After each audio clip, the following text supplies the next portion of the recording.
Je suis donc le responsable du master du parcours gouverner et administrer, État, territoire et société, qui est un des 3 parcours proposés par la mention Histoire, civilisation et patrimoine d'Université Côte d'Azur et de l'EUR Odyssée.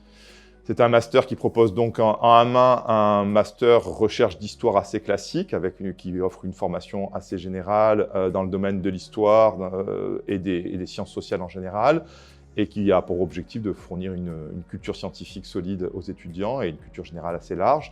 Et en M2, par contre, c'est un master qui devient beaucoup plus pluridisciplinaire, puisqu'il accueille des cours de droit et de méthodologie, et encore des cours de sciences sociales, avec un objectif qui est celui de travailler à la fois sur l'insertion professionnelle des étudiants et sur la préparation de leur master recherche.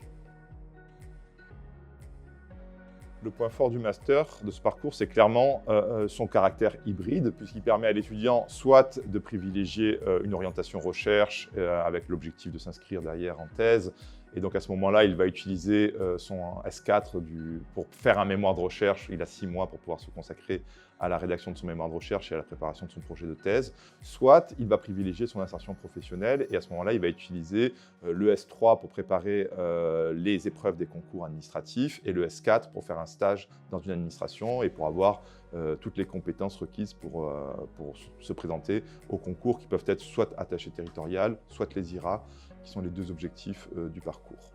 Il y a aussi la possibilité de panacher ces 2 options et à ce moment-là plutôt de faire le master en 3 ans pour pouvoir finir un master recherche et ensuite utiliser un redoublement pour se préparer au passage des concours administratifs.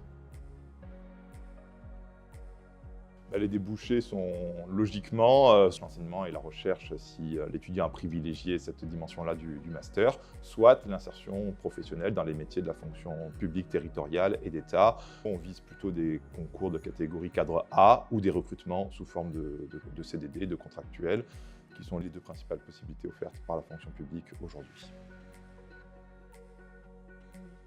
En ce qui concerne les prérequis, on a privilégié dans le recrutement de la promotion des étudiants qui avaient une licence d'histoire, avec de préférence un parcours histoire-sciences politiques qui a été vraiment bien apprécié.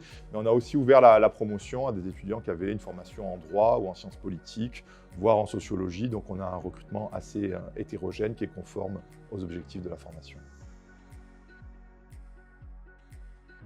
On n'a pas un profil d'étudiants déterminé et privilégié. On accueille des étudiants qui ont fait différents cursus auparavant. Par contre, c'est vrai qu'il y a un point commun chez les étudiants qui s'inscrivent dans cette formation, c'est le désir de se mettre au service de l'intérêt général et de la collectivité.